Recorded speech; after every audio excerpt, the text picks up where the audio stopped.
buy your first share. Stock market most memorable moment তেতিয়া হয় যেতিয়া আপুনি first investment কৰে মোৰ ভালকৈ মনত আছে যেতিয়া মই first investment to stock market কৰিব গৈছিল মই actually আপোনাক এক্সপ্ৰেছ কৰিব নোৱাৰিম সেই মোমেন্টটো তেতিয়া মোৰ ফিলিংস কেনেকুৱা হৈছিল বাট সেই টাইমটো কেতিয়া কোনো ইনভেষ্টৰে পাহৰিব নোৱাৰে এজ এ বিগিনাৰ আমি কোনটো শেয়াৰ পিক কৰিম কোনটো নকৰিম সেই বিষয়ে আমাৰ বহু কনফিউজন হয় তো যিবোৰ লোকে লাইফৰ ফাৰ্স্ট ইনভেষ্টমেন্টটো কৰিব গৈ আছে ন তেওঁলোকৰ বাবে এই ভিডিওটো special so keep watching till the end without any skip. Hey guys, I'm Jyotish here and welcome you all to your own channel Jofin.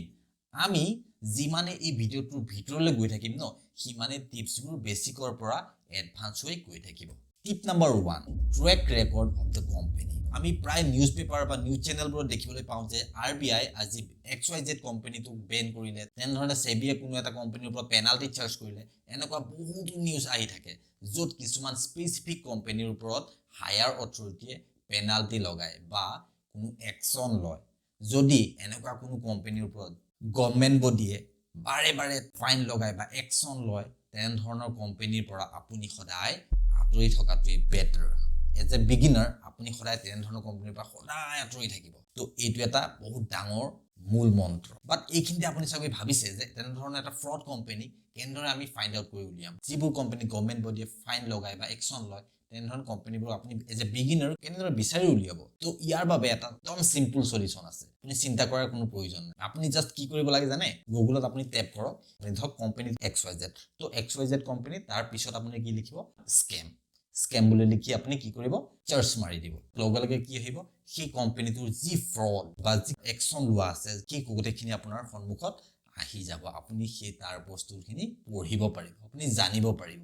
তো এটো বহুত সিম্পল ন as for example আপুনি যদি ABC কোম্পানীৰ স্ক্যাম চেক কৰিব বিচাৰে then you just type on Google like ABC company fraud or scam and you will be able to get the result এতিয়া নাম্বাৰ 2 যিটো হৈছে ম্যানেজমেন্ট ট্ৰেক ৰেকৰ্ড আপুনি যিটো কোম্পানীত ইনভেস্ট কৰিব সেই কোম্পানীটো যদি কিবা কাৰণত শাটডাউন হৈ যায় বন্ধ হৈ যায় ফৰ এক্সাম্পল আসাপুৰা ইন্টিমেটস যিটো কোম্পানী ম্যানেজমেন্টে বহু দিনৰ পৰাই মিসিং হৈ আছে সো এজ এ বিগিনাৰ আপুনি সদায় ৰেপুটেড কোম্পানীত ইনভেস্ট কৰা উচিত এইটোৱে হৈছে আপোনাৰ একদম স্মাৰ্ট আৰু সহজ উপায় আপুনি সদায় এনে ধৰণৰ কোম্পানীৰ পৰা আঁতৰি থকাটো উচিত টিপ নাম্বাৰ 3 যিটো হৈছে ডেট অৰ্থাৎ ধাৰ বা লোন আমি সদায় ডেট ফ্ৰী কোম্পানীত ইনভেস্ট কৰিব লাগে বুলি আমি সদায় শুনি আহিছো আৰু যেটো একেবাৰে সত্য আৰু যেতিয়া আমি স্পেশালি বিগিনাৰ থাকো ন তেতিয়া সেই ডেট ফ্ৰী কোম্পানীক আমি চুজ কৰাটো নিতান্তই প্ৰয়োজনীয় কাৰণ আমাৰ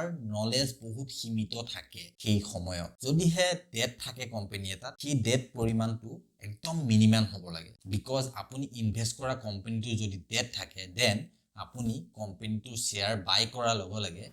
এজ এ শেয়াৰ হোল্ডাৰ আপুনিও সেই ডেটৰ অংশীদাৰ হৈ পৰে মানে আপুনিও সেই ধাৰ দিব লগা হ'ব বাট আপোনাৰ ইনভেস্টেড কোম্পানীটো যদি ডেট ফ্ৰী হয় ন দেন আপোনাৰ কোম্পানীয়ে যি প্ৰফিট আৰ্ন কৰিব সেই প্ৰফিট আপুনি as a shareholder directly পাবলৈ সক্ষম হ'ব আৰু আপুনি নিশ্চিন্ত থাকিব এন্ড কোম্পানী এটাৰ যেতিয়া ডেট ইনক্ৰিজ হৈ গৈ থাকে তাৰ লগে লগে কোম্পানীটো বেংক্ৰাপসি হোৱাৰ probability বহু মানে বাঢ়ি গৈ থাকে লগে লগে টেনশন বাঢ়ি গৈ থাকে শেয়াৰ হোল্ডাৰ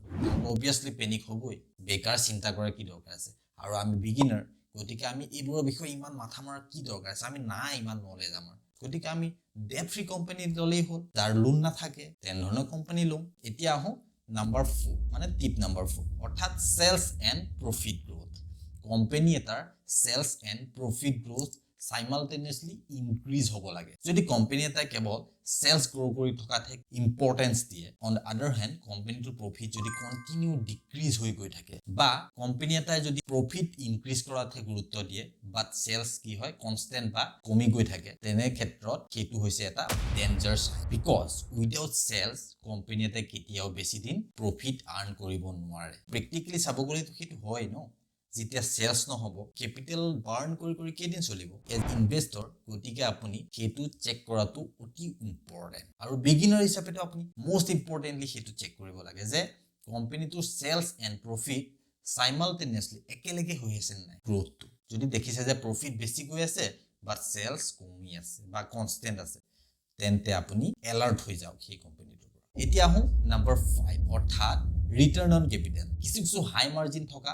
বিজনেছ থাকে বাট এটা ভাল বিজনেছ ফাইণ্ড আউট কৰা ক্ৰাইটেৰিয়া কেৱল হাই মাৰ্জিনই এনাফ নহয় বিজনেছত আপুনি কিমান কেপিটেল ইনভেষ্ট কৰিলে সেই কেপিটেলৰ ওপৰত আপুনি কিমান ৰিটাৰ্ণ পালে সেইটোহে মোষ্ট ইম্পৰ্টেণ্ট ইয়াত কোনো ফিক্সড কষ্ট ইনক্লুডেড হৈ নাথাকে কোম্পানী এটাৰ ভেৰিয়াছ এক্সপেন্সেছ যেনে ৰ মেটেৰিয়েল কষ্ট এমপ্লয়ি কষ্ট লাইসেন্স কষ্ট আদি টাইপৰ এক্সপেন্সেছ যিবোৰ থাকে ন সেইবোৰ এক্সপেন্সেছ ডিডাক্ট কৰি একচুৱেলি কোম্পানীটোৰ প্ৰফিট কিমান থাকিল সেইটোৱে হৈছে return on capital return on capital কি বুজি পাইছে ন কেপিটেল আপুনি যিটো কেপিটেল ইনভেষ্ট কৰিব বা কোম্পানীটোৰ যি কেপিটেল সেই কেপিটেলৰ ওপৰত কোম্পানীটোৱে কিমান প্ৰফিট আৰ্ন কৰিছে সেই প্ৰফিট আকৌ সেই যিমান এক্সপেন্সেছ আছে সেই এক্সপেন্সেছটো ডিডাক্ট কৰাৰ পিছত মানে নেট প্ৰফিট সেইটোৱে হৈছে ৰিটাৰ্ণ অন কেপিটেল এতিয়া আহোঁ টিপ নম্বৰ 6 অৰ্থাৎ কাষ্টমাৰ স্যাটিসফ্যাকশন কোনো এটা কোম্পানীৰ product in the long term sell হৈ থাকিবনে নাই পপুলাৰ হৈ থাকিবনে নাই সেই বিষয়ে জানিবৰ বাবে আমি কাস্টমাৰ স্যাটিসফ্যাকশন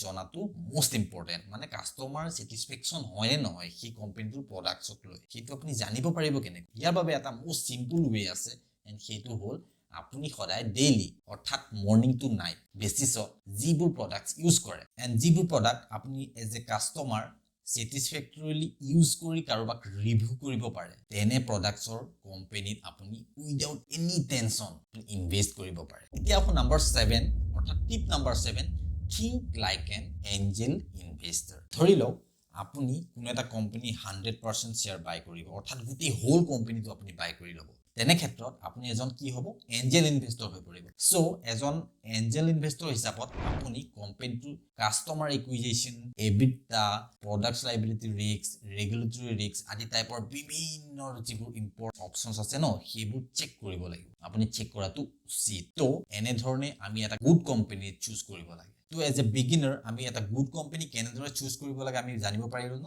গতিকে আপুনি এনে ধৰণৰ ক্ৰাইটেৰিয়া খিনি গোটেইখিনি ফুলফিল কৰাৰ পিছতহে সেই কোম্পানীটো আপুনি ইনভেষ্ট কৰা উচিত thank you so much for watching this piece of content and এই কন্টেন্টটোৰ পৰা আপুনি যদি কিবা শিকিব পাৰিছে then hit like button and share as much as you can with your colleague friends family members because we need to aware about invest and এতিয়ালৈকে কি আপুনি সাবস্ক্ৰাইব কৰা নাই সাবস্ক্ৰাইব কৰিলে ন যদি আপুনি সাবস্ক্ৰাইব কৰা নাই ন দেন আপুনি সাবস্ক্ৰাইব বাটনটো ইতিয়াই প্ৰেছ কৰি দিয়ক আৰু সাবস্ক্ৰাইব বাটনটোৰ লগত থকা বেল আইকনটো দবাবলৈ নাপাহৰিব কাৰণ কিয় জানেনে কাৰণটো আপুনি জানেই গতিকে এইটো কোৱাৰ প্ৰয়োজন নাই আপুনি স্মাৰ্ট হয় ন তো থ্যাংক ইউ এগেইন জয় হিন্দ